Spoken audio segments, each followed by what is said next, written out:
खेलत संत सुजान।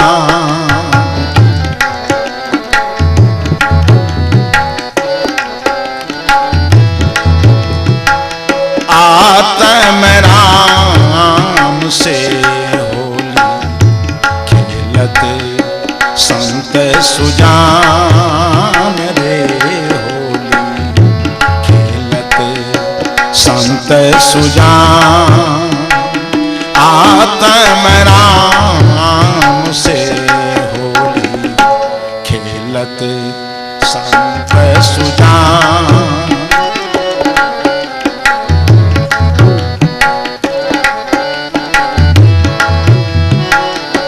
पल पल होली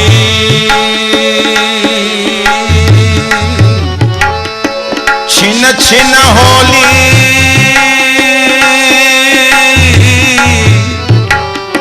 छिन छिन होली रे छिन छिन होली पल पल होली खेलत आठों जाम से होली खेलत संत सुजान। आत्म राम से होली खेलत संत सुजान।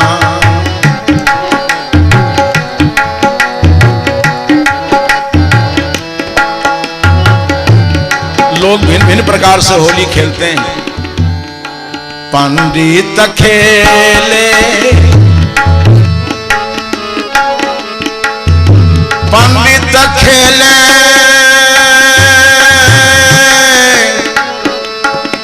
खेले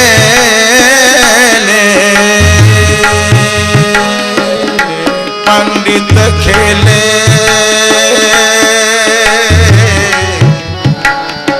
पंडित खेले पोथी पतरा से। पंडितों की होली जानते हैं, बुद्धि की कमाई खाने वाली जात है। इधर जितना आदमी है सब अपनी अपनी बुद्धि को लगता है कहीं शुद्ध भर नाम रख दिया। पंडित जी पत्नी बीमार है, बेटी से मिलना चाहती है, तो पंडित पूछते हैं कि कौन दिशा में है? कहा दक्षिण तरफ। कल के काल खाया है। एक तो पत्नी बीमार है और दक्षिण दिशा में जाओगे तो दिग्सूल है, तुम्हारी बेटी उधरे रह जाए। तो कहा पंडित जी कोई काट मार नहीं है? कहा हम ही हैं तो काट मार नहीं होगा। कहा कौन उपाय है? कहा जाओ धनिया फांक लेना। अब बताओ दक्षिण दिशा है, दिग्सूल है, उसका धनिया से क्या लेना देना है?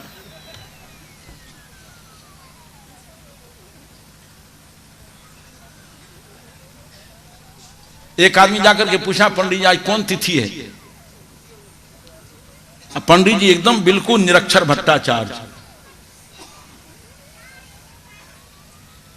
वो रखे हुए था 15 को लाठी, उस कोना में रख दे 15 लाठी डंटा, बड़ी तत्परता है। बस ये होशियारी से अपनी पंडिताई को बचाए हुए था। जब प्रतिपद हो जाए पक्ष का पहला दिन तो सबसे पहले अपना पतरा ठीक करता था, उस कोना की एक लाठी को इस कोना में रख दे। द्वितीया है तो एक लाठी उठा करके इस कोना में। कोई बुद्धू आया, पंडित जी कौन तिथि है? कल के ठहरो पतरा देख करके आते हैं। चल जाए कोना में गिने 1 2 3, कल की तृतीया अच्छी है। इस भांज को पंडिता नहीं समझती थी। एक दिन झाड़ू लगा रही है, घर को लीप पोत रही है, तो कहा पंडित का एक लाठी चलबे के तो ताकत छे नहीं, कोई डांटे छे तो पसीना उतर जाए छे, तो 15 गो लाठी कथी रखने छे, राख नहीं तो एक ठे राख है सबसे फैला कथी रखने छे। वही कोन के लाठी का उठा के नहीं कर रख दिल। एक आदमी आया कह के पंडित जी कौन तिथि निकल के 18 पतरा देखने आवे छी। पंडित जी घर में आया, कहा कि पंडित आइए। लौट के गया, कहा पंडित जी बताओ ना कौन तिथि छे, कल के हो या मिलल जुलल छे।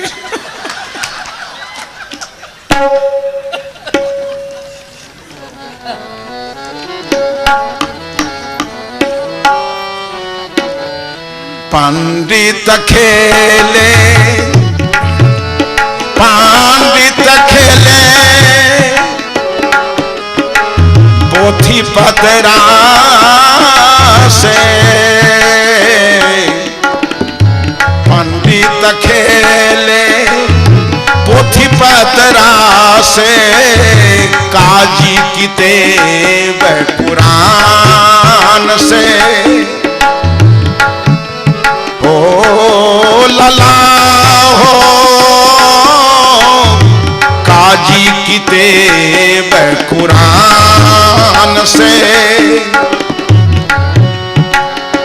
पतिव्रता खेले अपने पिया से, पतिव्रता खेले अपने पिया से, गणिका सकल जहान से,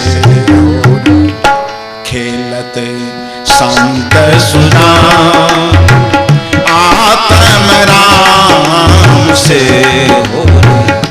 खेलत संत सुजान।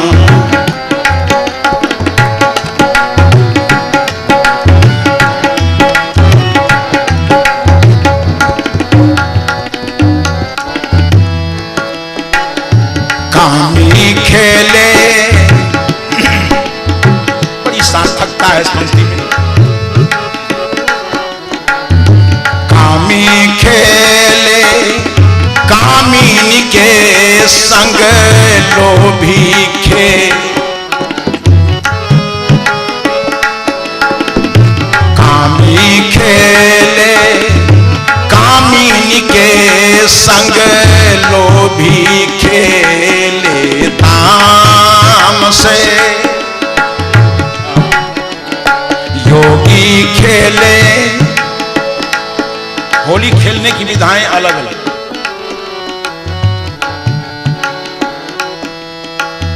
इन संत महापुरुषों का खेल योग युक्ति पर चलता है।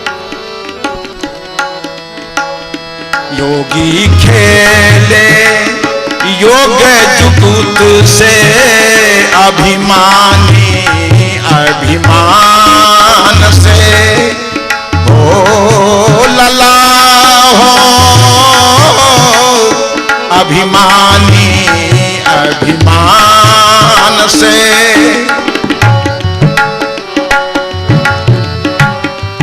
दुर्योधन अभिमाने से खेलता। भगवान कृष्ण उसके कल्याण के लिए कहें कि दे दो थोड़ा, हक तो उसका है, थोड़ा दे दो, मिलजुल करके रहो। अहंकार में अंगराई लेकर कहा ये कुछ हिस्सा दे दे, सुई अग्रे दातव्यम। सुई का अगला हिस्सा नहीं दे सकते हैं, कहां से बात कर रहे हैं? अहिंसा क्या देगा? 100 भाई के प्राण तक दे दिया। अहंकार का काम इतना दुष्परिणाम लाने वाला होता है। अहंकारी अहंकार में खेलता है। भगवान कृष्ण उसके कल्याण के लिए समझाने जाए तो अहंकार से खेलता है कृष्ण के साथ। ही ग्वाला साधारण आदमी इसकी बात मान लेंगे हम।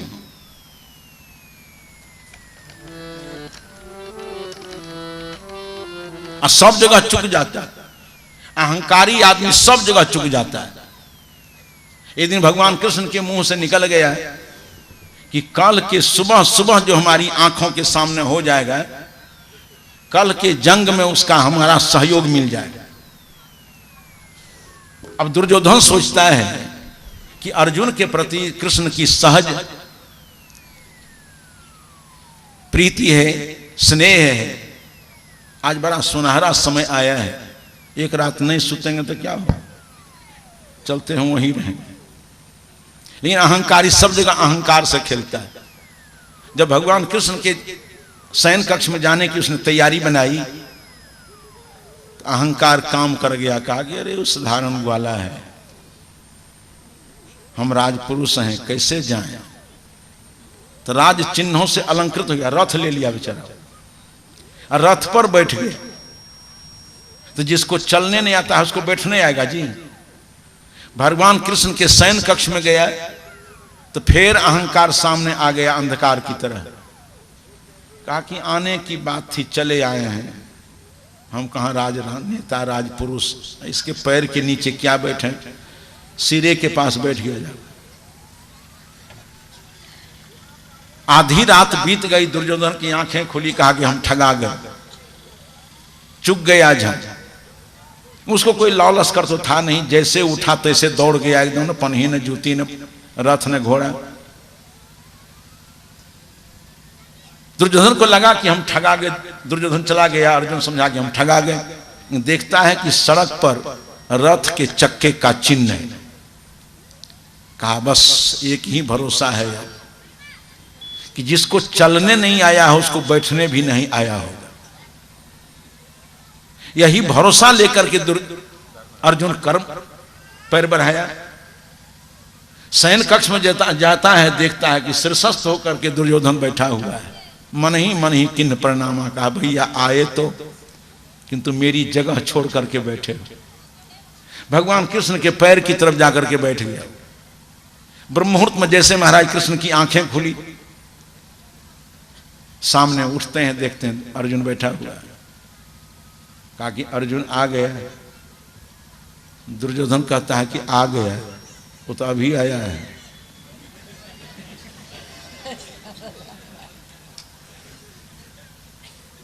भगवान कृष्ण का तू भी आया, कहा तू भी आया है, ये अभी आया है, हम तो पूर्वे पहर में आ गए। तो भगवान कृष्ण ने कहा कि आ तो गए हो लेकिन पीठ में आंख नहीं है, चुक गया। अभिमानी आदमी सब जगह व्यवहार में अहंकार से खेलता है और उसकी नौका डूब जाती है, अहंकार की नौका डूबती है। योगी खेले योग जुगुत से, अभिमानी अभिमान से हो लला हो, अभिमानी अभिमान से। कामी खेले कामिनी के संग, कामी खेले कामिनी के संग, लोभी खेले दाम से। लोभी लोग दाम से खेलता है, और दाम का लोग सेठ को बहुत होता है। एक दाम का लोभी सेठ मर गया बेचारा।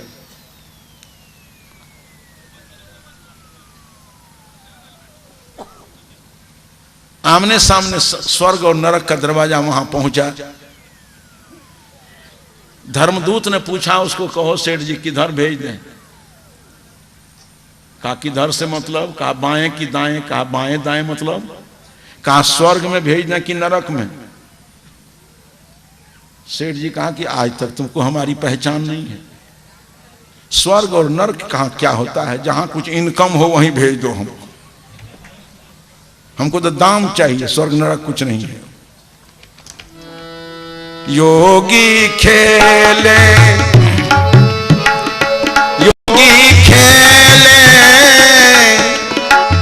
योग जुगुत से, अभिमानी अभिमान से। कामी खेले कामिनी के संग, कामी खेले कामिनी के संग, लोभी खेले दाम से। हो खेलत संत सुजान आत्म राम से, होई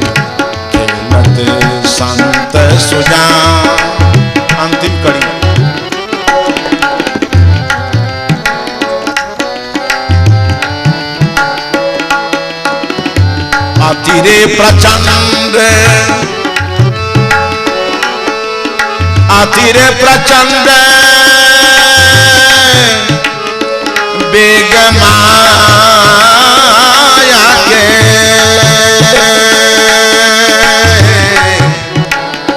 अति रे प्रचंड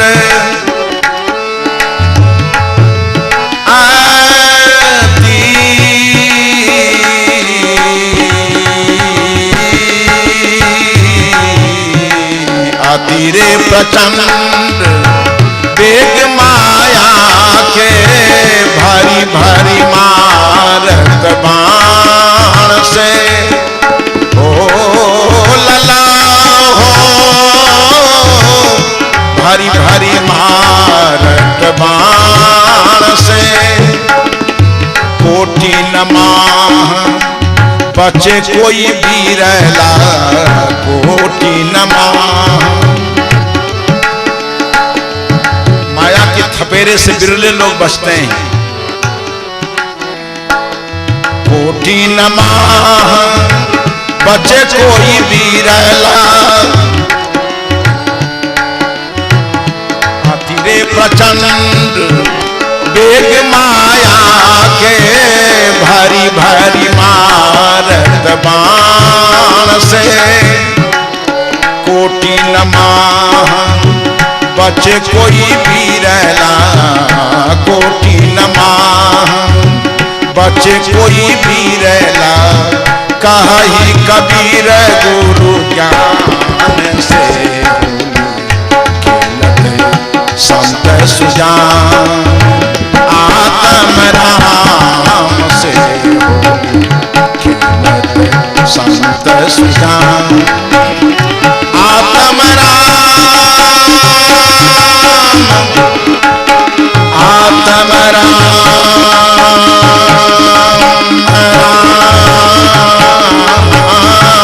से, आत्म राम से संत सुजान रे, खेलत संत सुजान, खेलत संत सुजान, खेलत संत सुजान।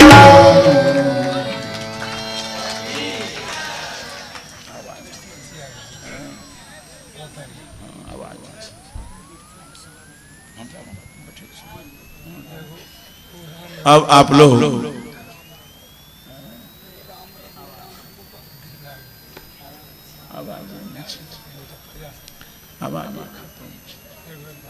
अब आप लोग